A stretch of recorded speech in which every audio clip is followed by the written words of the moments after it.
নমস্কাৰ অনিবাদ truth and liberty পডকাষ্টৰ আন এটা খণ্ডলৈ আপোনালোকক স্বাগতম জনাইছোঁ। অসমৰ সাম্প্ৰতিক ৰাজনীতিৰ আৰু ৰাজনীতিৰ অধ্যয়ন আৰু গৱেষণাত এজন বিশিষ্ট কণ্ঠ হৈছে অখিল ৰঞ্জন দত্ত। ছাৰ, আমাৰ পডকাষ্টত স্বাগতম জনাইছোঁ। নমস্কাৰ। হয় ছাৰ, আপুনি গুৱাহাটী ইউনিভাৰ্চিটিৰ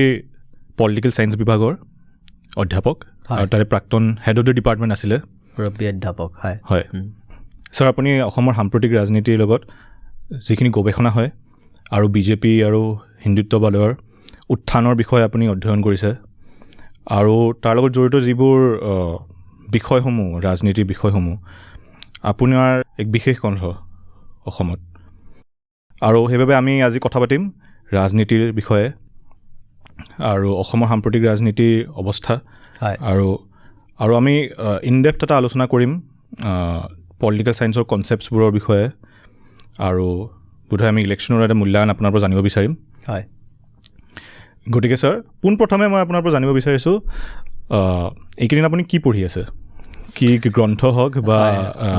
প্ৰবন্ধ কি পঢ়ি আছে আৰু কি বিষয়ক লৈ আপুনি গৱেষণা কৰি আছে এইকেইদিন, সেইটো জানিবলৈ বিচাৰিম। সৰ্বপ্ৰথমে মই ধন্যবাদ জনাইছোঁ এই যে কথা পাতিবৰ কাৰণে আমন্ত্ৰণ জনোৱাৰ কাৰণে, আৰু মই খুব ভাল পাইছোঁ যে এনেকৈ মুকলিভাৱে দীঘলীয়া সময়ৰ কাৰণে আমি কথা পতাৰ সুযোগ পাম, বিভিন্ন বিষয়ৰ ওপৰত কথা পতাৰ সুযোগ পাম। এতিয়া যিটো প্ৰশ্ন তুমি সুধিলা, তুমি বুলিয়ে কৈছোঁ বিপ্লৱক, মই ভাবিছোঁ যে তুমি গ্ৰেজুৱেশ্যন কৰি আহিছা, মোৰ আজি তোমাৰ বয়সৰ ল'ৰা ছোৱালী পঢ়োৱা প্ৰায় 25টা বছৰ হ'ল, আৰু মই আপোনাক ছাৰ বুলি মাতিছোঁ। আপোনাৰ এতিয়ালৈকে লেকচাৰ মই শুনিবলৈ সুযোগ পোৱা নাই, কিন্তু ছাৰ বুলি মাতিছোঁ যিহেতু মই এজন পলিটিকেল ছায়েন্সৰ ষ্টুডেণ্ট আৰু আপুনি মোৰ ছাৰ সমান। মই তুমি বুলি কৈছোঁ, কিন্তু বন্ধুত্বৰ ভাৱেৰে কৈছোঁ, মই শিক্ষক হিচাপে কিন্তু কোৱা নাই। এতিয়া যিটো কথা সুধিলে, মোক যদি কয় যে আপুনি এতিয়া কি পঢ়া শুনা কৰি আছে, এতিয়া মই বিভিন্ন ধৰণৰ বিষয়ৰ ওপৰত পঢ়া শুনা কৰি আছোঁ, কিন্তু বৰ্তমান মই দুটা ধৰণৰ গৱেষণাৰ কামত জড়িত হৈ আছোঁ, সেই কথাটো কোৱা ভাল। এটা হ'ল যে অলপতে মই এটা প্ৰকল্পৰ কাম শেষ কৰিলোঁ, সেইটো হ'ল contested urban space street vendors in Guwahati and Bangkok. এইটো এটা আছিলে কি, এটা প্ৰকল্প বা এটা ৰিচাৰ্চ প্ৰজেক্ট, এইটো স্পনচৰ কৰিছিল centre for south east Asian studies. আমাৰ গুৱাহাটী বিশ্ববিদ্যালয়ত এনেকুৱা এটা চেণ্টাৰ হৈছে দক্ষিণ পূব এছিয়াৰ অধ্যয়ন বিষয়ক। তেওঁলোকে বিভিন্ন ধৰণৰ গৱেষণা কৰিছে আৰু সেই গৱেষণাৰ লগত সংগতি ৰাখি মই কামটো কৰিছিলোঁ, আৰু সেইকাৰণে সেই যিটো প্ৰকল্প, তাৰ যিটো চূড়ান্ত প্ৰতিবেদন মানে ফাইনেল ৰিপৰ্ট, সেইটো মই জমা দিলোঁ, আৰু সেইটো এতিয়া মই কিতাপ আকাৰে প্ৰকাশৰ কাৰণে আন্তৰ্জাতিক যিবিলাক প্ৰতিষ্ঠান আছে, মানে পাব্লিছিং হাউচ আছে, তেওঁলোকৰ লগত কথা বতৰা হৈ আছে। সেইকাৰণে ধৰা, মোক যদি এই মুহূৰ্তত যে আপুনি কি পঢ়ি আছিল, কালি কি পঢ়ি আছিল, মই এখন খুব ইণ্টাৰেষ্টিং কিতাপ পঢ়ি আছিলোঁ। সেই কিতাপখন হ'ল মাৰ্কেট এণ্ড পাব্লিক স্পেচ, এনেকুৱা ধৰণৰ market, capitalism and public space, right to sell, তেনেকুৱা ধৰণৰ এখন কিতাপ। তৎকালে মোৰ নামটো মনলৈ অহা নাই, তেওঁৰ নামো অনিৰ্বাণ চক্ৰৱৰ্তী বা এনেকুৱা ধৰণৰ নাম, অনিৰ্বাণ নামটো। তেওঁ আমেৰিকাৰ এখন বিশ্ববিদ্যালয়ত পঢ়ুৱাই, এতিয়া কিতাপখন ওলাইছে। সেই কিতাপখন মই কালি পাইছোঁ, কালি সেইখন, আৰু কিন্তু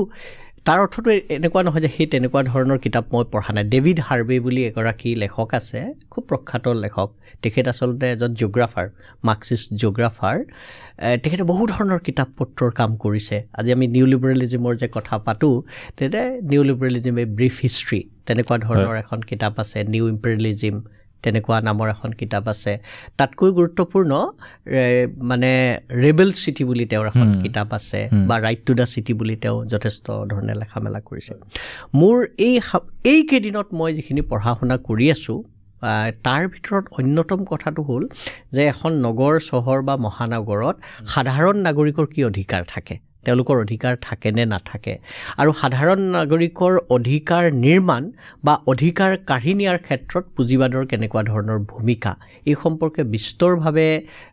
গৱেষণা হৈছে, আৰু তাৰ ভিতৰত ডেভিড হাৰ্ভেও এজন। সেই ডেভিড হাৰ্ভেৰ কথাবিলাকৰ ৰাইট টু দ্য চিটি বা ৰেবেল চিটি, তাৰ আগতেও বহু ফ্ৰেঞ্চ স্কলাৰ আছে, তেওঁলোকে এই সম্পৰ্কে কৰিছে। আৰু গুৱাহাটী মহানগৰক কেন্দ্ৰ কৰি আমি কেনেকুৱা ধৰণে এই কথাবিলাক আলোচনা কৰিব পাৰোঁ সেই বিষয়টোৰ ওপৰত মই পঢ়া শুনা কৰি আছোঁ। সেইটো হ'ল এটা দিশ। দ্বিতীয়তে আমাৰ যোৱা মানে স্বাধীনতাৰ পৰৱৰ্তী সময়ৰ অসমৰ যিটো ৰাজনীতি, স্বাধীনতাৰ আগৰ ৰাজনীতি সম্পৰ্কে বহুত লেখা মেলা হৈছে। ধৰা এই অমলেন্দু গুহ ছাৰৰ প্লেণ্টাৰাছ টু স্বৰাজ বা পলিটিকেল হিষ্ট্ৰী অফ আছাম 3টা ভলিউমত H.K. হেৰম্বকান্ত বৰপূজাৰীয়ে লিখা, অথবা এনেকুৱা ধৰণৰ বহুত কিতাপ পত্ৰ হৈছে। স্বাধীনতাৰ পৰৱৰ্তী সময়ৰ ৰাজনীতি সম্পৰ্কে বিষয়ভিত্তিক হৈছে, কিন্তু সামগ্ৰিকভাৱে গোটেই তাৰ যিটো পলিটিকেল হিষ্ট্ৰী বুলি কয় সেই সম্পৰ্কে আমাৰ চিন্তা চৰ্চা এতিয়াও কমি আছে। কিন্তু তাৰ অৰ্থ এনেকুৱা নহয় যে কিতাপ পত্ৰ ওলোৱা নাই। অৰূপজ্যোতি শইকীয়াৰ কুৱেষ্ট ফৰ মডাৰ্ণ আছাম, যিখন অলপতে প্ৰকাশ পাইছে, খুব বৃহৎ কলেবৰৰ কিতাপ। আৰু অসম চৰকাৰৰ উদ্যোগত এতিয়া পলিটিকেল হিষ্ট্ৰী অফ আছাম তাৰ এটা নতুন ছিৰিজ, স্বাধীনতাৰ পৰৱৰ্তী সময়, ৰাজেন শইকীয়াৰ কিতাপখন ওলালে, ৰাজেন শইকীয়াই সম্পাদন কৰা এই কিতাপখন এই ধৰণৰ। কিন্তু মোৰ নিজৰ এটা চিন্তা আছে যে অসমৰ স্বাধীনতাৰ পৰৱৰ্তী সময়ৰ অসমৰ যি ৰাজনীতি বিজ্ঞানী হিচাপে, সেই ইতিহাসবিদ হিচাপে তেওঁলোকে এটা দৃষ্টিভংগীৰ পৰা চাইছে, কিন্তু মই এগৰাকী ৰাজনীতি বিজ্ঞান হিচাপে, য'ত ৰাষ্ট্ৰৰ কথাটো অত্যন্ত গুৰুত্বপূৰ্ণ, য'ত এই যে বিধানসভাত যিবিলাক বিতৰ্ক হৈছে সেই বিতৰ্কবিলাক অত্যন্ত গুৰুত্বপূৰ্ণ, বা সেই সম্পৰ্কে যিবিলাক আইন প্ৰণয়ন হ'ল সেই আইনসমূহ অত্যন্ত গুৰুত্বপূৰ্ণ। এতিয়া মই 2খন কিতাপৰ কথা ক'লোঁ, তেওঁলোকে খুব বিস্তৰভাৱে বহুখিনি কাম কৰিছে, কিন্তু ৰাষ্ট্ৰৰ চৰিত্ৰ কি বা সেই ৰাষ্ট্ৰৰ চৰিত্ৰক আমি কেনেকৈ ধৰণে বুজি পাম, তাৰ যিটো ধাৰাবাহিকতা বা তাৰ যিটো পৰিৱৰ্তন, তাক কেনেকুৱা ধৰণে বুজি পাম, এই কথাবিলাকৰ যি ধৰণে আলোচনা হ'ব লাগে সেই ধৰণে আলোচনা হোৱা নাই। সেইকাৰণে যোৱা প্ৰায় কেইবামাহো ধৰি মই ষ্টেট আৰ্কাইভছলৈ আহি আছোঁ, আমাৰ যিটো মহাফেজখানা তালৈ আহি আছোঁ, আৰু তাৰ যিবিলাক গুৰুত্বপূৰ্ণ মানে চৰকাৰী কাগজ পত্ৰ আছে, দলিল আছে, বা অসম বিধানসভাৰ যিবিলাক বিতৰ্ক আছে সেই বিতৰ্কবিলাক, সেই বস্তুখিনি মই খুব গভীৰভাৱে পঢ়ি আছোঁ। গতিকে 2টা দিশত মই কাম কৰি আছোঁ, যে আবান যিটো contested urban space, right to the city, আৰু মই এইটো কৈছোঁ কণ্টেম্পৰেৰী আছাম, মানে যিটো পলিটিকেল প্ৰচেছ, ৰাজনৈতিক যিটো প্ৰক্ৰিয়া, যাৰ মাজত আমি ৰাষ্ট্ৰ চৰিত্ৰ বিচাৰি পাম, সেই কামখিনিত মই এইকেইদিন ব্যস্ত আছোঁ। আপুনি যোনটো অসমৰ বিধানসভাৰ ডিবেটছবোৰৰ কথা ক'লে, সেই স্বাধীনতা পৰৱৰ্তী সময়খিনিত, সেইটো কথা আমি পিছলৈ পাতিম। আৰু আপোনাৰ যোনটো এই প্ৰক্ৰিয়াটো, যোনটো গৱেষণা যি ধৰণে আপুনি এপ্ৰ'চ কৰিছে পলিটিকেল চাইণ্টিষ্ট হিচাপে, অপ'জ টু অৰূপজ্যোতি শইকীয়াৰ দৰে এজন ব্যক্তি যোনজনে ইতিহাসৰ এটা দৃষ্টিকোণেৰে সেই বস্তু অপ'জ বুলি ক'লে ভুল হ'ব, মানে we can say that I will also' be trying to complement it, বা I will be to an extent I will be critic of it. মই হয়তো অলপ সমালোচনাত্মক দৃষ্টিভংগীৰে চাম, আৰু তাত যিখিনি বস্তু নাই সেইখিনি বস্তু ৰাজনীতি বিজ্ঞান হিচাপে মই কেনেকৈ কৰিব পাৰোঁ সেইখিনি কৰিবলৈ চেষ্টা কৰিম। সেইটো কথা আমি পাতিম। এইখিনিতে মই যোনটো আপুনি আৰ্বান স্পেচৰ কথাটো কৈছে, সেইটো মোৰ অলপমান মানে জানিবলৈ বিচাৰিছোঁ। গুৱাহাটীৰ প্ৰসংগত আপুনি যিহেতু গোটেই গ্ল'বেল স্কলাৰ্ছৰ বিষয়ে আপুনি গ্ৰন্থবোৰ পঢ়ি আছে, গুৱাহাটীত এই আৰ্বান স্পেচেছৰ বস্তুটো কেনেকৈ আপুনি আকৃষ্টৰে আপুনি চায়? কাৰণ গুৱাহাটী এখন এনেকুৱা চহৰ যোনখন এখন ইটছ এ গ্ৰ'য়িং চিটি। গুৱাহাটীখন এতিয়া সদায় আমি কিবা নহ'লে কিবা এটা এক্টিভিটি চলি থাকে, ফ্লাইঅভাৰৰ নিৰ্মাণ হয়, ৰাস্তা পদূলি ঘাটৰ নিৰ্মাণ চলি আছে। তাৰে ভিতৰত যিসকল আমাৰ ইয়াৰে যিসকল নাগৰিক বসবাস কৰে, তেওঁলোকৰ কিছুমান ইনকনভিনিয়েঞ্চৰ সন্মুখীন হ'ব লগা হৈছে, আৰু তাৰ লগতে কিছুমান তেওঁলোকে কনভিনিয়েণ্টো হৈছে, কাৰণ ফ্লাইঅভাৰৰ নিৰ্মাণ হৈছে, ধৰি লওক ট্ৰেফিকটো এড্ৰেছ কৰিবলৈ কিছুমান ঠাইত হোৱা নাই সেইটো। আৰু যিবোৰ ইয়াতে বসবাস কৰা যিবোৰ লোকেলছ, সিহঁতৰ যোনবোৰ প্ৰব্লেমছ আছে সেইবোৰ আমি সঘনাই দেখিবলৈ পাওঁ, আৰু নিউজত আমি দেখি আহোঁ, ৰোড এক্সিডেণ্টছ হয়, কিবা হয়, আৰু যোনবোৰ পাব্লিক এডমিনিষ্ট্ৰেশ্যনৰ সম্পৰ্কে বহুত কমপ্লেইনছ আছে। গুৱাহাটীত আপুনি সেই বস্তু কেনেকৈ চায়? আপোনাৰ কিবা এটা ধাৰণা ডেভেলপ হৈছে নেকি সেই বিষয়ে, সেইটো ক'ব নেকি? মই যিটো কথা ক'লোঁ, মই ডেভিড হাৰ্ভেৰ কথা ক'লোঁ, বা আৰু বেলেগ বেলেগ ধৰণৰ আপোনাৰ স্কলাৰ আছে, তেওঁলোকে কৈছে যে আমি যে চহৰখনৰ কথা ভাবোঁ, চহৰ এখনৰ কথা ভাবোঁ, যে চহৰখন কাৰ, হুজ চিটি ইজ দিছ, এইটো বৰ গুৰুত্বপূৰ্ণ। বা চহৰ, আমি যেনেকৈ গাঁওখনৰ কথা ভাবোঁ যে গাঁওখন কাৰ, একেই কথা চহৰখন কাৰ, সেইটো এটা অত্যন্ত গুৰুত্বপূৰ্ণ কথা। আৰু এই কথাটো লৈ পশ্চিমৰ দেশসমূহত বিস্তৰ গৱেষণা হৈছে, আলোচনা হৈছে, আৰু গুৱাহাটী চহৰৰ ক্ষেত্ৰতো আমি এটা সাংঘাতিক ধৰণৰ পৰিৱৰ্তন দেখা পাইছোঁ। আৰু এই পৰিৱৰ্তনৰ চালিকা শক্তি হিচাপে কোনে কাম কৰিছে? সাধাৰণতে আমি যিটো কওঁ যে কেপিটেল, পুঁজিৰ এটা সাংঘাতিক ধৰণৰ, কৰ্পৰেট পুঁজিৰ এটা সাংঘাতিক ধৰণৰ ভূমিকা আছে। এতিয়া তুমি যদি আমাৰ চহৰখনলৈ চোৱা, চহৰখনৰ যেতিয়া আমি ওলাই যাওঁ, যেতিয়া চহৰখনলৈ যাওঁ বা এটা ৰাস্তা এটা যেতিয়া পাৰ হওঁ, তেতিয়া আমাৰ মনত কেনেকুৱা ধৰণৰ শংকা থাকে, কেনেকুৱা ধৰণৰ ভয় থাকে। তাৰমানে do you have a sense of security? আমি নিজকে নিৰাপদ বুলি ভাবোঁনে নাভাবোঁ? বা আমি এতিয়া যে ৰাস্তা এটা যেতিয়া পাৰ হওঁ, আমি নিজকে নিৰাপদ বুলি ভাবোঁনে নাভাবোঁ? বা চহৰখনৰ যিটো সামগ্ৰিক পৰিৱৰ্তন দেখিছোঁ, সেই পৰিৱৰ্তন, তাত যিবিলাক ঘৰ দুৱাৰ হৈছে, ৰাস্তা পদূলি হৈছে, যিধৰণে ফ্লাইঅভাৰ হৈছে, সেইবিলাকক দেখি আমাৰ এনেকুৱা এটা ভাৱ হয়নে নহয় যে এইখন চহৰ মোৰ, I am also stakeholder of the city, যে এই নগৰখনৰ ময়ো এজন বাসিন্দা, গতিকে এই নগৰখনৰ ওপৰত মোৰ এটা অধিকাৰ আছে। এই যিটো চিন্তা, এই চিন্তাটোৰ কেনেকুৱা ধৰণৰ পৰিৱৰ্তন হৈছে? আজিৰ পৰা ধৰা 4 দশকৰ আগতে বা 5 দশকৰ আগতে যেতিয়া গুৱাহাটীৰ বিষয়ে গুৱাহাটীৰ নাগৰিকে লিখিছিল, তাত তেওঁলোকৰ সেই কিন্তু অনুভূতিটো আছিল। তেওঁলোকে কৈছিল যে চহৰখন আমাৰ, চহৰখন আমি গঢ়িব লাগিব, এনেকুৱা ধৰণৰ ভাৱ আছিল। আৰু কথা গুৱাহাটী বুলি এখন আলোচনী ওলায়, এই কথা গুৱাহাটীত এনেকুৱা ধৰণৰ আগৰ মানুহে গুৱাহাটী চহৰখনৰ বিষয়ে কেনেকুৱা ধৰণে ভাবিছিল, এই কথাবিলাক তাত আছে। কিন্তু এই যে পৰিৱৰ্তন এটা হৈ আছে, আৰু এই পৰিৱৰ্তনত চালিকা শক্তি হিচাপে কাম কৰিছে কৰ্পৰেট পুঁজিয়ে। আচ্ছা, এইটো এটা আৰ্থিক পৰিৱৰ্তন হৈছে। কিন্তু এই আৰ্থিক পৰিৱৰ্তনে কিন্তু গোটেই আমাৰ যিটো জীৱন যাপন প্ৰণালী বা আমাৰ যিটো সাংস্কৃতিক চিন্তা বা আমাৰ যিটো সাংস্কৃতিক অনুশীলন, সেইবিলাকতো সাংঘাতিক ধৰণৰ প্ৰভাৱ পেলাইছে। ধৰা আগতে এনেকুৱা হৈছিল যে চহৰৰ যিকোনো এটা ঘটনা ঘটিলে আমাৰ উদ্বেগ আহে যে আজি গুৱাহাটীত কিবা এটা ঘটনা ঘটিছে, গতিকে এইটো আমি ৰোধ কৰিব লাগিব। আজি এটা ডকাইতিৰ ঘটনা ঘটিছে, এইটো আমি ৰোধ কৰিব লাগিব। তাৰমানে আমাৰ এটা চেন্স অফ অ'নাৰশ্বিপ আছিল, দায়িত্বশীলতা আছিল। কিন্তু আজি যিটো ধৰণে অৰ্থনৈতিক পৰিৱৰ্তন হৈছে, GS ৰোডৰ ক্ষেত্ৰত আমি যিটো দেখিছোঁ যে GS ৰোডৰ মাজেৰে যেতিয়া আমি পাৰ হৈ যাওঁ, আমি যেতিয়া চাৰিওফালৰ বিল্ডিংবিলাকলৈ চাওঁ, আমাৰ এনেকুৱা নালাগে যে এইখন চহৰত মোৰো অধিকাৰ আছে। গতিকে এই যিটো কথা, যে সেই কথাটো নোহোৱাৰ লগে লগে তেতিয়া মানুহৰ যিটো বৌদ্ধিক চিন্তা বা সাংস্কৃতিক চিন্তা, এইবিলাকতো তাৰ প্ৰভাৱ পৰিব। আগতে এতিয়া ধৰা লতাশিলত আগতে জৰ্জ ফিল্ডৰ কথাটো আছিল। জৰ্জ ফিল্ডত এনেকুৱা ধৰণৰ হৈছিল যে মানুহ আহিছিল,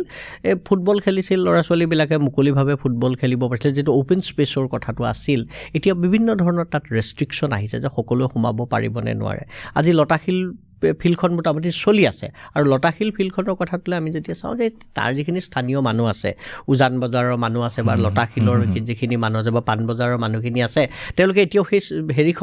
ফিল্ডখন নিজৰ বুলি ভাবিছে। সেই বস্তুটো কিমান দিন ধৰি চলি থাকিব, এনেকুৱা ধৰণৰ বহুত কথা আছে। আজি হাইকোৰ্টৰ কথাটো আছে। গুৱাহাটীখনৰ হাইকোৰ্টখনৰ কাষেদি যেতিয়া আমি পাৰ হওঁ, এইখন গুৱাহাটীখন আমাৰ, হাইকোৰ্ট আমাৰ। বা দীঘলী পুখুৰীটো যেতিয়া দেখিছোঁ, দীঘলী পুখুৰীটো আমাৰ, তাৰ যিটো বৈশিষ্ট্য, আজি পাণবজাৰখনৰ বাদে অন্য ঠাইত কিন্তু সেই গুৱাহাটীৰ যিটো স্বকীয় বৈশিষ্ট্য আছিল, সেইটো লাহে লাহে নোহোৱা হৈ গৈছে। এতিয়া মই যেতিয়া কণ্টেষ্টেড আৰ্বান স্পেচৰ কথা কৈছোঁ, এই সকলোবিলাক কথা কোৱা নাই। মই বিশেষকৈ চাব বিচাৰিছোঁ যিসকল পদপথৰ ব্যৱসায়ী, আমি যাক ষ্ট্ৰীট ভেণ্ডাৰ্ছ বুলি যাক ইংৰাজীত কোৱা হয়, যে পদপথৰ ব্যৱসায়ীবিলাকৰ কি হৈছে, তেওঁলোকৰ জীৱনৰ প্ৰতি, জীৱন জীৱিকাৰ প্ৰতি কেনেকুৱা ধৰণৰ শংকা আহিছে, এই কথাবিলাক মই লক্ষ্য কৰিছোঁ বা চাব বিচাৰিছোঁ। আৰু চমুকে আৰু এটা মই প্ৰশ্ন সুধিবলৈ বিচাৰিছোঁ, যিটো মোৰ মনত হয় যে কাৰণ মই যিহেতু এজন মোৰ 23-24 বছৰ বয়সৰ মই যুৱক এজন, আৰু মোৰ যুৱ প্ৰজন্মৰ মাজত যিবোৰ কথা হয় আজিকালি, আপুনি এইটো কওঁতে যে যোনটো এটা চিম্প্লিচিটি এটা আছিলে আগতে গুৱাহাটীখনৰ, আমি এটা অ'নাৰশ্বিপ ফিল কৰিছিলোঁ, আৰু জাজ ফিল্ডৰ কথাটো উল্লেখ কৰিছে আপুনি, বা বহুত ধৰণৰ এনেকুৱা নিচিনা গুৱাহাটীৰ যোনবোৰ স্পেচবোৰ আছিলে সেইবোৰ কথা উল্লেখ কৰিছে। পৰিৱৰ্তন যোনটো ঘটিছে সেইটো এটা জেনেৰেশ্যনেলো হয় নেকি? কাৰণ মই আজি যদি চাবলৈ যাওঁ, আমাৰ প্ৰজন্মৰ মাজত ধৰি লওক শ্বপিং মলবোৰ, তেনেকুৱা এটা অনুভৱ হয় যে আমি ক'ৰবাত ওলাই গ'লে শ্বপিং মলত যাম, কোনোবা কেফেত যাম। গতিকে সেই পৰিৱৰ্তন এটা জেনেৰেশ্যনেল নেকি? আৰু মই ভাবিছোঁ এটা যোনটো এইটো আপুনি ক'লে যে আগৰ সময়ত এনেকুৱা ধৰণৰ হৈছিলে, সেইটো এটা আপোনাৰ অলপ নষ্টালজিক দৃষ্টিকোণ নেকি? একদম খুব গুৰুত্বপূৰ্ণ প্ৰশ্ন। মই ভাবোঁ এতিয়া ধৰক মোৰ ল'ৰাটোৰ লগত মই যেতিয়া কথা পাতোঁ, মোৰ ল'ৰাটোৰ বয়সো 18 বছৰ, গতিকে মই যেতিয়া কওঁ যে তোমাৰ বয়সত মই তেনেকুৱা কৰিছিলোঁ, মই বজাৰ কৰিবলৈ গৈছিলোঁ, চাইকেলখন লৈ গৈছিলোঁ, মা দেউতাক সহায় কৰিছিলোঁ, আজি তোমাৰতো তেনেকুৱা ধৰণৰ কাম কাজ নাই, তোমাক পঢ়িব দিছোঁ, পঢ়াটোও তুমি মনোযোগেৰে পঢ়া, এনেকুৱা ধৰণৰ মই বুলিয়ে কোৱা নাই, আমি আমাৰ সঠিক ল'ৰা ছোৱালীৰ লগতো এই ধৰণৰ কথা পাতোঁ। ডেটছ এ জেনেৰেশ্যনেল শ্বিফ্ট, প্ৰজন্মৰ যিটো ব্যৱধান বা প্ৰজন্মৰ চিন্তাৰ যিটো পৰিৱৰ্তন, সেই কথাটোক আমি কেতিয়াবা বুজিবলৈ খুব চেষ্টা কৰোঁ। আৰু মই যিখিনি কথা কৈছোঁ দেখাত নষ্টালজিক যেন লাগে কথাখিনি, যে তেওঁ পূৰ্বৰ গুৱাহাটীখনৰ কথা ভাবি ৰোমান্টিচাইজেশ্যন হৈছে নেকি, একদম নিশ্চিতভাৱে এইটো কথা আছে। কিন্তু কেৱল এইটো ৰোমান্টিচাইজেশ্যন নহয়, এইকাৰণে যে আমাৰ চহৰখন যেতিয়া বিকাশ হ'ব, চহৰখনৰ যেতিয়া বিকাশ হ'ব, পৰিৱৰ্তন হ'ব, সেই বিকাশ বা পৰিৱৰ্তনকতো আমি নৎসাত কৰিব নোৱাৰোঁ, নহয় জানো? সেই পৰিৱৰ্তন অৱধাৰিত, পৰিৱৰ্তনটো হ'বই। কিন্তু প্ৰশ্নটো হ'ল যে এই পৰিৱৰ্তনবিলাকে আমাৰ চহৰখনত বসবাস কৰা বা চহৰলৈ যিখিনি মানুহ আহিছে সেই মানুহবিলাকৰ কল্যাণ সাধন কৰিব পাৰিছেনে নাই, সেইটো এটা খুব গুৰুত্বপূৰ্ণ কথা। কাৰণ আজি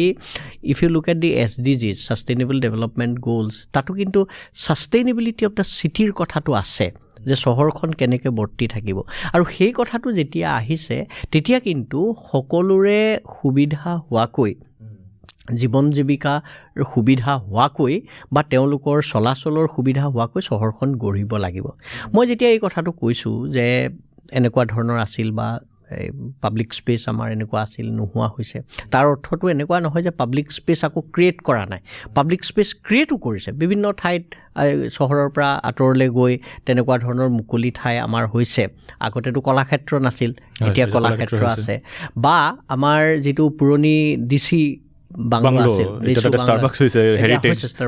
হেৰিটেজ বিল্ডিং হৈছে, যিসকলে আমি এফৰ্ড কৰিব পাৰোঁ তেওঁলোকৰ কাৰণে খুব ভাল হৈছে। কাৰণ আগতে ডেপুটি কমিশ্যনাৰ অফিচ থাকোঁতে আমি তালৈ যাব নোৱাৰোঁ, এতিয়া তাতে সোমাই গৈ এই ডেপুটি কমিশ্যনাৰৰ যিটো কোৱাৰ্টাৰ বা আৱাস আছিল তাৰ পিছফালে গৈ যেতিয়া ব্ৰহ্মপুত্ৰৰ পাৰত থিয় হৈছোঁ, মন জুৰি গৈছে। এনেকুৱা পাব্লিক স্পেচ হৈছে, নোহোৱাকৈ থকা নাই, সেই কথাটো নৎসাত কৰাৰ কথা নাহে। যেনেকৈ আগতে প্ৰাগজ্যোতি কালচাৰেল কমপ্লেক্স নাছিল, এতিয়াতো তাত আন্দোলন কৰা মানুহো যায়, সংস্কৃতি কৰা মানুহো যায়, সকলো ধৰণৰ মানুহ যায়। কিন্তু সমান্তৰালভাৱে আমি এই কথাটোও ভাবিব লাগিব যে এইটোৱে কেৱল একাংশ মানুহৰ সহায় কৰিছে নে সৰ্বজনৰ কল্যাণ কৰিছে। আৰু যিটো আটাইতকৈ যিটো গুৰুত্বপূৰ্ণ কথা, যে যি ধৰণে ৰাস্তা পদূলি নিৰ্মাণ হ'ব ধৰিছে, সেই ৰাস্তা পদূলিত এফালে আমি কৈ আছোঁ ইক'লজিৰ কথা, যে পৰিৱেশ পাৰিপাৰ্শ্বিকতাৰ কথা, আৰু পৰিৱেশ পাৰিপাৰ্শ্বিকতাৰ লগত জড়িত হোৱা দুটা অনুশীলন হ'ল যে তোমাৰ চহৰখনত চাইকেল চলোৱাৰ সুবিধা থাকিব লাগে, খোজ কঢ়াৰ সুবিধা থাকিব লাগে। এতিয়া আমি যেতিয়া ৰাস্তা পথ বহলাইছোঁ, আনকি আমি যেতিয়া হাইৱে ডাইভাৰশ্যন যিটো আমাৰ বাহিৰেদি যিটো ৰাস্তা গৈছে, তাত যেতিয়া ৰাস্তাবিলাক বহল কৰিছে, সেই ৰাস্তাবিলাক বহল কৰোঁতে আমাৰ চহৰখনত যে খোজ কঢ়া মানুহো আছে, আমাৰ চহৰখনত যে চাইকেল চলোৱা মানুহো আছে, বা খোজ কঢ়াটো বা চাইকেল চলোৱাটো যে আমি এটা দৈনন্দিন অনুশীলনলৈ পৰিৱৰ্তন কৰিব লাগে, যাতে চহৰখনৰ যিটো ইক'লজি বা এনভাইৰনমেণ্ট পলিউশ্যন সেইটো যাতে আমি ৰুধিব পাৰোঁ, সেই কথাবিলাক লক্ষ্য কৰা হৈছেনে নাই। এতিয়া অ'নাৰশ্বিপৰ যেতিয়া কথাটো কৈছোঁ, মই প্ৰাইভেট অ'নাৰশ্বিপৰ কথাটো কোৱা নাই ব্যক্তিগতভাৱে, কিন্তু চহৰখন যদি বৰ্তি থাকিব লাগে, চহৰখন যদি চলি থাকিব লাগে, তো সাধাৰণ মানুহটো খোজকাঢ়িব পাৰিব লাগিব, সাধাৰণ মানুহ চাইকেল চলাই যাব লাগিব, ৰাস্তাটো পাৰ হোৱাৰ সুবিধাটো থাকিব লাগিব। তো এই ধৰণৰ যিবিলাক প্ৰশ্ন আছে, মই ভাবোঁ এইটো জেনেৰেশ্যনেল শ্বিফ্টটো হয়েই, যে মল এটা হৈছে আৰু সেইটো হ'ব, আমি বাধা দি ৰাখিব নোৱাৰোঁ, মল এটা হ'ব। কিন্তু মললৈ কেনেকৈ যাবা? তুমি মললৈ এখন গাড়ীত আহিলা, গাড়ীখন ৰাখিলা, তাৰপাছতহে মললৈ গ'লা, তাত অলপ পাব্লিক স্পেচ বুলি কয় যে সেইবিলাকো পাব্লিক স্পেচ, কিন্তু তাতে মলটোতো বহুত ঠাই ক্ৰিয়েট কৰা হৈছে য'ত ল'ৰা ছোৱালীবিলাকে অলপ মুকলিভাৱে ইফালে সিফালে যাব পাৰিছে, তাতে বহি খাব পাৰিছে, this is also' public space. কিন্তু সেই পাব্লিক স্পেচটো সকলোৰে কাৰণে নহয়, সকলোৱে এফৰ্ড কৰিব নোৱাৰে, সেই পাব্লিক স্পেচত সকলো সোমাব নোৱাৰে। গতিকে এই ধৰণৰ প্ৰশ্নবোৰ মই ভাবোঁ যে জেনেৰেশ্যনেল শ্বিফ্ট বুলি বা জেনেৰেশ্যনেল ট্ৰেনজিশ্যন বুলি আমি এৰি দিব নোৱাৰোঁ, তাৰো এটা পলিটিকেল ইকনমি আছে। আৰু তাৰে এটা হলিষ্টিক এটা ডেভেলপমেণ্ট আমি এটা বিচাৰিব লাগিব বোধ হয়, সেইটো সম্ভৱ হ'বলৈ। আৰু সেই অ'নাৰশ্বিপটো যাতে থাকে মানুহৰ মাজত, চিভিক এটা কালচাৰ যোনটো, সেইটো বজাই ৰাখিবলৈ এটা হলিষ্টিক ডেভেলপমেণ্ট হ'ব লাগিব। আমি যেতিয়া চিভিক কালচাৰৰ কথা কওঁ, সেইও এটা গুৰুত্বপূৰ্ণ কথা। চিভিক কালচাৰ বুলি কওঁতে আমি এনেকুৱা ধৰণৰ এটা ভাৱ দিওঁ, এই যে দুখীয়া দৰিদ্ৰ মানুহ আছে তেওঁলোকৰহে যেন এই নাগৰিক শিষ্টাচাৰ নাই আৰু নাগৰিক শিষ্টাচাৰো যেন এতিয়া এচাম ধনী মানুহৰ এটা সম্পত্তি এনেকুৱা ধৰণৰ এটা কথা হৈছে কিন্তু শিষ্টাচাৰৰ কথাটো ঠিক তেনেকুৱা নহয় আজি যদি আমি এনেকুৱা ধৰণৰ আমি পাৰ কেপিটা ইনকাম বুলি কওঁ নহয় আমি যদি এনেকুৱা এটা কথা ভাবোঁ যে পাৰ কেপিটা কণ্ট্ৰিবিউশ্যন টু পলিউশ্যন পাৰ কেপিটা কণ্ট্ৰিবিউশ্যন টু পলিউশ্যন মানে এই যিটো বায়ু প্ৰদূষণ বা সামগ্ৰিকভাৱে প্ৰদূষণ হৈছে আমি ব্যক্তিগতভাৱে কোনে কিমান তালৈ অৰিহণা যোগাইছোঁ এই কথাটো যদি আমি লক্ষ্য কৰোঁ তেতিয়া দেখা পাম যে সাধাৰণ মানুহে বিশেষকৈ পলিউশ্যনৰ ক্ষেত্ৰত মানে প্ৰদূষণলৈ তেওঁলোকৰ অৰিহণা কম কাৰণ তেওঁলোকৰ হাতত সম্বলেই নাই আজি তেওঁলোকেতো 5খন মানে এখন ডাঙৰ গাড়ী মোৰ ক্ষেত্ৰতো সেইটো হৈছে এখন ডাঙৰ গাড়ী আছে মই অকলে চলাই আহিছোঁ মানে এমাউণ্ট অফ কোৱাণ্টাম অফ মানে পলিউশ্যন ডেট আই এম কণ্ট্ৰিবিউটিং সেইবিলাকো গুৰুত্বপূৰ্ণ কথা গতিকে নাগৰিক শিষ্টাচাৰৰ কথাটোৰ লগত মই ভাবোঁ এইবিলাক প্ৰশ্নও জড়িত হৈ আছে এইটো এটা ধুনীয়া এটা এণ্ট্ৰি পইণ্ট আমাৰ কনভাৰ্চেশ্যনটোৰ কাৰণে এটা ধুনীয়া ষ্টাৰ্টিং পইণ্ট এটা এইখিনিতে মই আপোনাক সুধিব বিচাৰিম যে আপোনাৰ যোনটো ৰাজনীতি বিজ্ঞানৰ প্ৰতি যোনটো আকৰ্ষণ সেইটো কোন বয়সত আপোনাৰ ডেভেলপ হয় আৰু আপোনাৰ এই ৰাজনীতিৰ অধ্যয়নৰ প্ৰতি যোনটো আগ্ৰহ কেতিয়া আপোনাৰ চিন্তাত দৃষ্টিত অথবা কাৰ্যত স্থান পায় এইটোৱে আৰু আপুনি যে পলিটিকেল চাইণ্টিষ্ট আজি সেইটো আপুনি হ'ম বুলি কেতিয়া মানে আপুনি সিদ্ধান্তটো লয় যে মই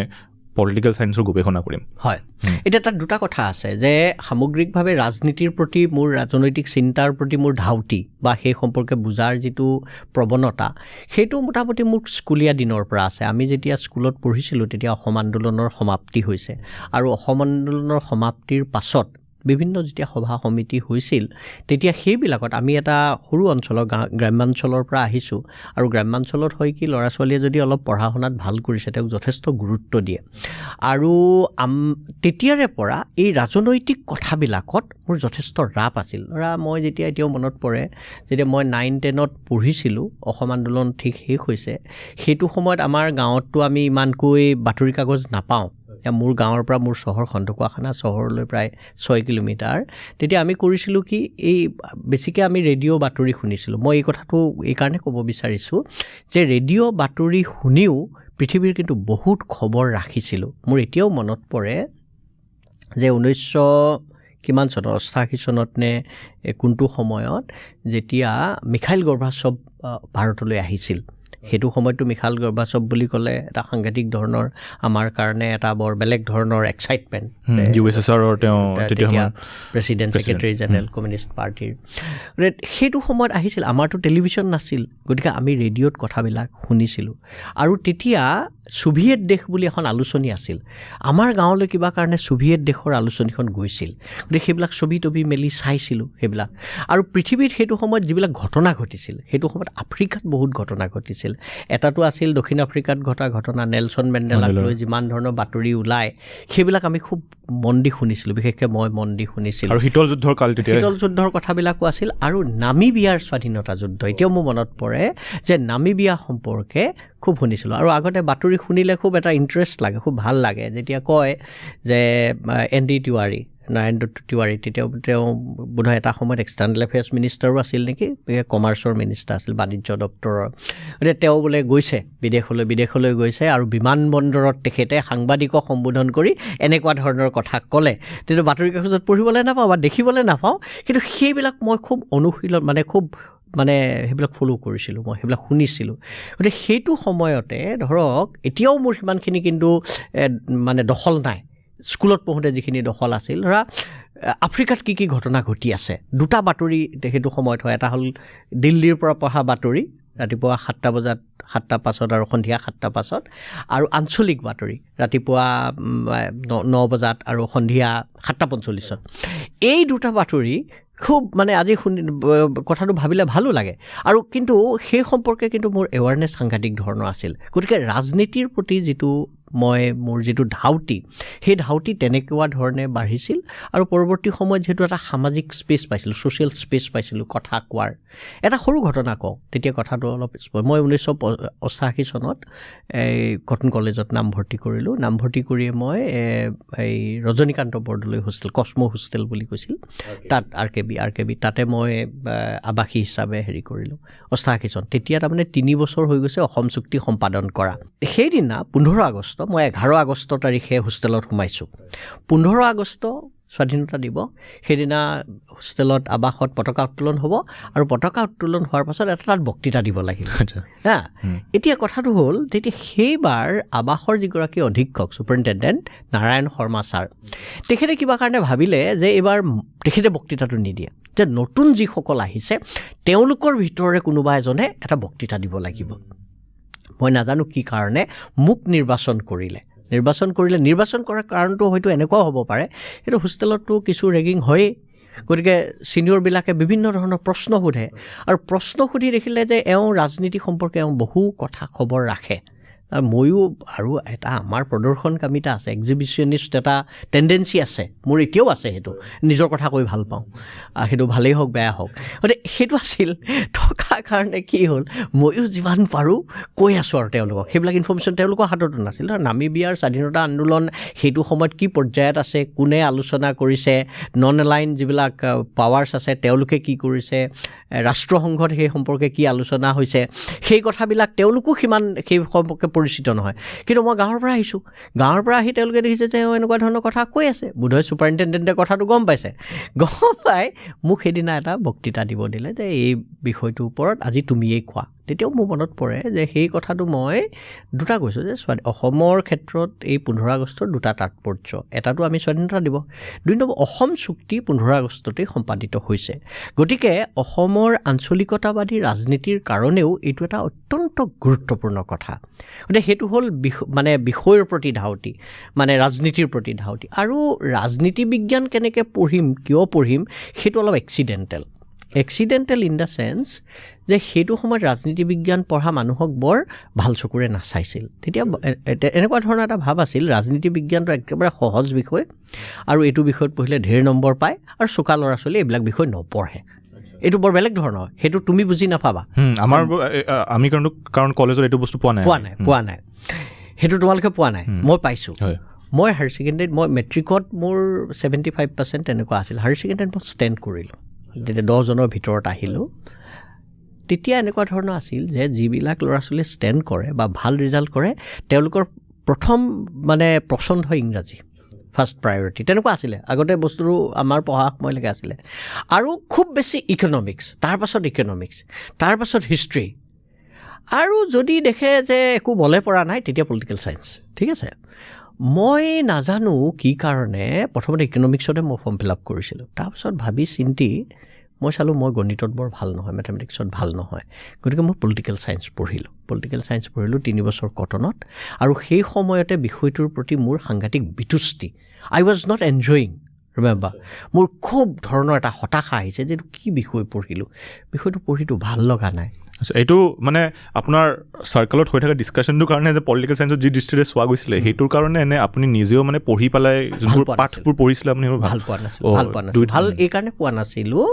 এতিয়া মই সেইটো বস্তু ৰিয়েলাইজ কৰোঁ আৰু সেইকাৰণে মই ছাত্ৰ ছাত্ৰীসকলক যেতিয়া পঢ়াওঁ সেই ক্ষেত্ৰত খুব সাৱধান হওঁ আমাৰ পলিটিকেল চায়েন্স পঢ়োৱাৰ যিটো ধৰণ আছিল সেইটো খুব মেকানিকেল আছিল থিয়ৰী মানে কেনেকুৱা কাৰোবাৰ কেইটামান থিয়ৰী পঢ়ি ডেফিনেশ্যন দিব লাগে ধৰক পলিটিকেল চায়েন্সৰ মূল কথাটো হ'ল we have to understand power we have to understand equations of power there multi layered power structures ক্ষমতাৰো বহু গাঁথনি আছে এই কথাখিনি যদি আমি নুবুজোঁ তেতিয়াহ'লে পলিটিকেল চায়েন্সৰ ভিতৰলৈ সোমাই যাব নোৱাৰোঁ আমাৰ সময়ত সেই সম্পৰ্কে মই তেতিয়াই গুৱাহাটী বিশ্ববিদ্যালয়ৰ অধীনতে যিহেতু কটন কলেজ আছিল গুৱাহাটী বিশ্ববিদ্যালয়ৰ যিগৰাকী মুৰব্বী অধ্যাপক আছিল তেখেতলৈ মই এখন চিঠিও লিখিছিলোঁ যে আমাৰ যি ধৰণে পঢ়ুৱাই থকা হৈছে বা যি ধৰণৰ চিলেবাছ এইটো আচলতে বৰ ভাল হোৱা নাই এনেকুৱা ধৰণৰ বা যি নহওক স্নাতক ডিগ্ৰী কালতে আপুনি সেইখিনি নহয় মই এম এ পঢ়িবলৈ মই গতিকে স্নাতক পঢ়াৰ 3টা বছৰত মোৰ যথেষ্ট কিন্তু হতাশ হৈছোঁ মই খুব হতাশ হৈছোঁ বিষয়টো লৈ মই বৰ বেছি এনজয় কৰা নাই ভাল পোৱা নাই আৰু সেইটো অৱশ্যে এটা ট্ৰেনজিশ্যন ফেজ বয়সন্ধি বুলি যিটো কয় যে বয়সৰো হয়তো এটা প্ৰভাৱ আছিল তাৰপাছত মই কিন্তু ৰিজাল্ট বেয়া কৰা নাই মই ফাৰ্ষ্ট ক্লাছ ফাৰ্ষ্টেই হৈছোঁ গুৱাহাটী ইউনিভাৰ্চিটিত যেতিয়া মই দিল্লীলৈ গ'লোঁ তেতিয়া মোৰ বিষয়টোৰ প্ৰতি সাংঘাতিক ধাউতি বা বিষয়টো ভাল পোৱা আৰম্ভ কৰিলোঁ আৰু এই ক্ষেত্ৰত মোৰ বহু শিক্ষকৰ অৱদান আছে এই সম্পৰ্কে মই সুবিধা পালে ক'ম এইখিনিতে মই আপোনাক সুধিবলৈ বিচাৰিছোঁ বৌদ্ধিক জগতত আপোনাৰ মানে অনুপ্ৰেৰণা কোন কাক আপুনি ৰোল মডেল হিচাপে মানি লয় এতিয়া এই কথাটো অলপ জটিল এনেকুৱা ধৰণৰ মই যদি কওঁ এখেতেই মোক অনুপ্ৰাণিত কৰিছে সেই কথাটো খুব মানে আজি যদি ৰাজনীতি বিজ্ঞানৰ কথা কওঁ তেতিয়া নিশ্চিতভাৱে মই এজন শিক্ষকৰ কথা ক'ম তেখেত অধ্যাপক মনোৰঞ্জন মহান্তি তেখেত দিল্লী বিশ্ববিদ্যালয়ৰ অধ্যাপক আছিল আৰু তেখেত ৰাজনীতি বিজ্ঞানৰ অধ্যাপক আছিল আৰু তেখেতে যিধৰণে পঢ়াইছিল বা যিধৰণে মৰম কৰিছিল সেই কথাটোৱে মোক খুব অনুপ্ৰাণিত কৰিছিল আৰু তেখেতে যিধৰণে কৈছিল যে আমাৰ এটা দৃষ্টিভংগী থাকিব লাগে we have to have a perspective we have to have a standpoint আমি নিজেই বিষয়বস্তুটো বুজিব পৰাকৈ আমাৰ এটা দৃষ্টিভংগী থাকিব লাগে এই কথাটোত তেখেতে গুৰুত্ব দিছিল কিন্তু তাতকৈ যিটো গুৰুত্বপূৰ্ণ কথা যিটো কাৰণে মই তেখেতক মোৰ এগৰাকী আদৰ্শ শিক্ষক বুলি ভাবোঁ সেইটো হ'ল তেখেতে কি কৰিছিল যে দিল্লী বিশ্ববিদ্যালয়লৈ ভাৰতবৰ্ষৰ বিভিন্ন প্ৰান্তৰ ল'ৰা ছোৱালী আহে ছাত্ৰ ছাত্ৰী আহে কিছুমান অত্যন্ত চোকা ল'ৰা ছোৱালী আহে তেখেতৰ কথাটো আছিল এনেকুৱা যে যিখিনি চোকা ল'ৰা ছোৱালী আহিছে মেধা শক্তিসম্পন্ন ল'ৰা ছোৱালী আহিছে যিবিলাকৰ ইংৰাজীত সাংঘাতিক দখল আছে তেওঁলোকক বেছি সহায় কৰিবলগীয়া নাই সহায় কাক কৰিব লাগিব যিবিলাক ভিতৰুৱা ঠাইৰ পৰা আহিছে যিবিলাকৰ ইংৰাজীত বিশেষ দখল নাই আৰু যিবিলাকে বহল পৰিসৰৰ কিতাপ পত্ৰ পঢ়া নাই তেওঁলোকক সহায় কৰিব লাগিব আৰু সেইকাৰণে মনোৰঞ্জন মহান্তিয়ে কিন্তু সেই ক্ষেত্ৰত মোক যথেষ্ট অনুপ্ৰেৰণা যোগাইছিল আৰু সেইকাৰণে বৌদ্ধিক কথাটো আহিলে পৰৱৰ্তী সময়ত বহুত আছে গোহাঁই ছাৰৰ কথাটো আছে ডক্টৰ হীৰেণ গোহাঁইৰ কথাটো আছে কিন্তু তাৰো আগৰ বহু কাহিনী আছে আমি যিটো অঞ্চলৰ পৰা আহিলোঁ ঢকুৱাখানাৰ পৰা তাত এনে কিছুমান ব্যক্তি আছিল এনে কিছুমান শিক্ষক আছিল হয়তো অসমৰ সকলো ঠাইতে তেনেকুৱা ধৰণৰ শিক্ষক বা সমাজ সেৱক আছিল তেওঁলোকে খুব অনুপ্ৰাণিত কৰিছিল এটা মই অংকৰ কথা কওঁ যে আমি যেতিয়া অংক পঢ়িছিলোঁ গণিত পঢ়িছিলোঁ গণিতত মোৰ বৰ ভাল নাছিলোঁ তেতিয়া আমাৰ এজন গণিতৰ শিক্ষক আছিল নামটো আছিলে গোপীনাথ ভৰালী তেখেতে চকুৰে কমকৈ দেখিছিল প্ৰায় নেদেখিছিলে ঢকুৱাখানাৰ কথা কৈ আছোঁ তেখেতে আমাক অংকৰ টিউশ্যন কৰিছিল আমি ৰাতিপুৱাই বহুত ল'ৰা ছোৱালী আহি তেওঁ তাত টিউশ্যন কৰিবলৈ যাওঁ আৰু তেওঁ চাই ল'ৰা ছোৱালীবিলাকক যে এওঁলোকে পাৰিবনে নোৱাৰে কি ধৰণে পাৰিব এতিয়া এই মেথমেটিক্সত এটা যে ট্ৰিগোন'মেট্ৰি আছে তাত চাইন থিটা কছ থিটা এনেকুৱা আছে নহয় তাৰ কিছুমান ভেলু আছে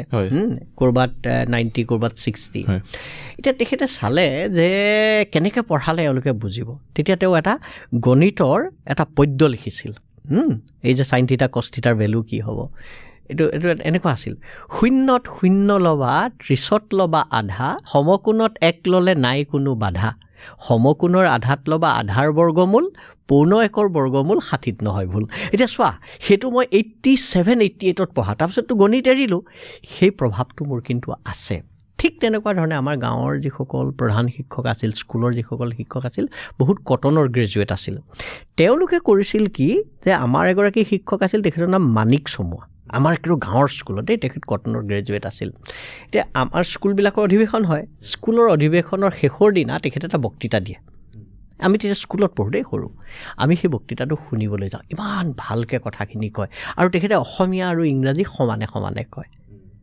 এইবিলাক আমাৰ অনুপ্ৰেৰণা আছিল আৰু বহুত আছিল তেনেকৈ আপোনাৰ চন্দ্ৰধৰ চমুৱা বুলি এজন শিক্ষক আছিল অমিয় সন্দিকৈ বুলি এজন শিক্ষক আছিল মোৰ গাঁৱৰ ককা এজন আছিল জগত চন্দ্ৰ দত্ত বৰা এনেকুৱা মোৰ দেউতা নিজেও আছিল গতিকে এই যে বৌদ্ধিক কথাটোৰ মানে আঁৰত কোন আছে বুলি ক'লে মই তাৎক্ষণিকভাৱে এখেতে বুলি ক'ব নোৱাৰোঁ সেই তাৰ এটা দীঘলীয়া প্ৰভাৱ আমাৰ এজন শিক্ষক এতিয়া ঢুকালে তেখেতৰ নাম ক্ষীৰোদ চন্দ্ৰ বৰা তেখেতৰ উদ্যোগত এটা সংঘ হৈছিল হাৰহি চেমনীয়া চৰ্চা সংঘ বুলি আমি সপ্তাহত সদায় দেওবাৰে বহিছিলোঁ তাত মই তেতিয়া ক্লাছ 6 কি 7ত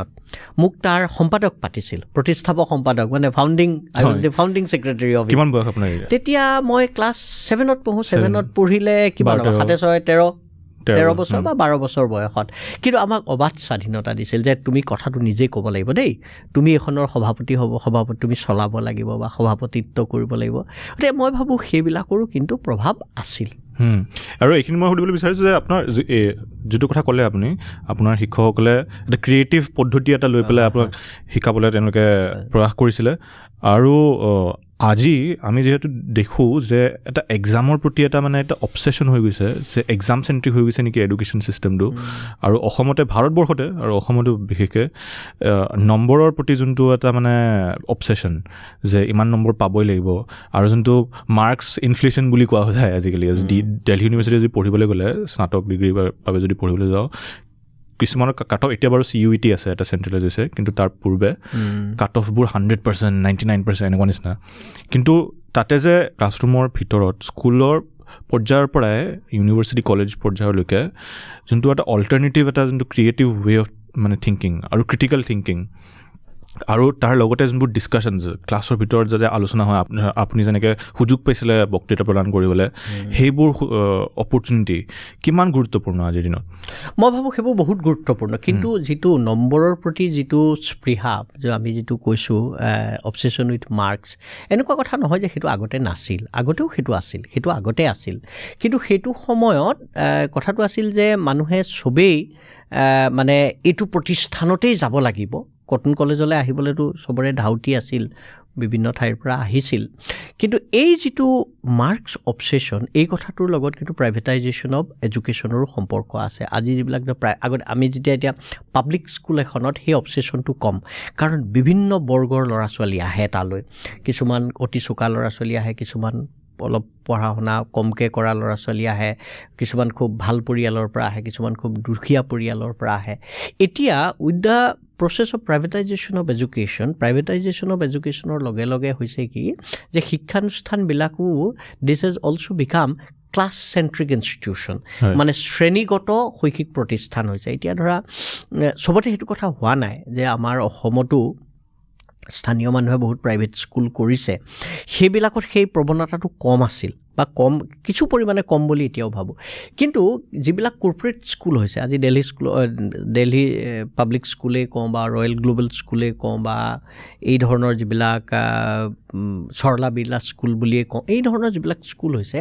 তেওঁলোকৰ গোটেই কথাটোৰ লগত কিন্তু শৈক্ষিক বজাৰখনৰ সম্পৰ্ক আছে আৰু শৈক্ষিক বজাৰখন কোনে নিৰ্মাণ কৰিব এই যে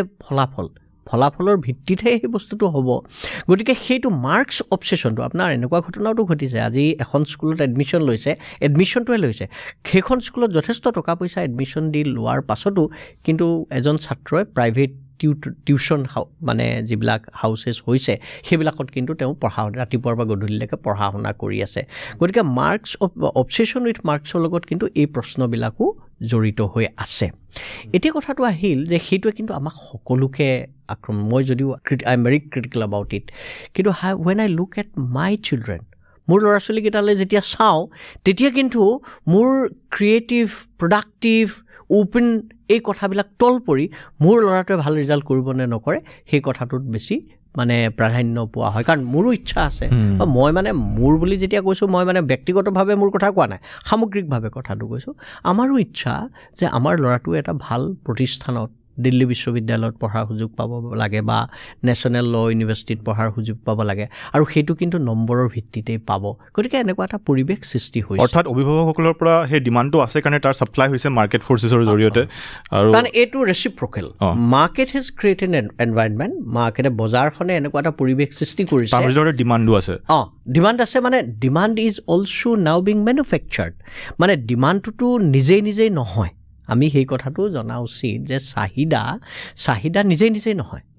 ডিমাণ্ডছ আৰ অলছ' বিং মেনুফেকচাৰ্ড যে চাৰিওফালে যেতিয়া এটা প্ৰচাৰ চলি থাকে যে তোমাৰ ল'ৰাই ভাল কৰে এতিয়া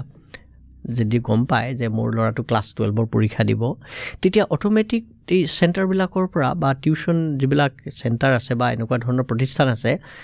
এটা অবিৰতভাৱে ফোন আহি থাকে যে আপোনাৰ ল'ৰাটো এনেকুৱা ধৰণে পঢ়িলে ভাল আমি এনেকুৱা ধৰণে সহায় কৰোঁ গতিকে ডিমাণ্ডছ আৰ অলছ' বিং মেনুফেকচাৰ্ড এইটো ৰেচিপ্ৰকেল হৈছে এফালে বজাৰে চাহিদা সৃষ্টি কৰিছে আৰু বজাৰে আকৌ যিসকল লোক আছে ক্ৰেতা আছে তেওঁলোকৰ মাজতো এনেকুৱা ধৰণৰ এটা প্ৰৱণতা বা চাহিদা সৃষ্টিৰ বাবে ইন্ধন যোগাইছে এই দুইটা প্ৰক্ৰিয়া চলি আছে ওৱান কমপ্লিমেণ্টছ দি আদাৰ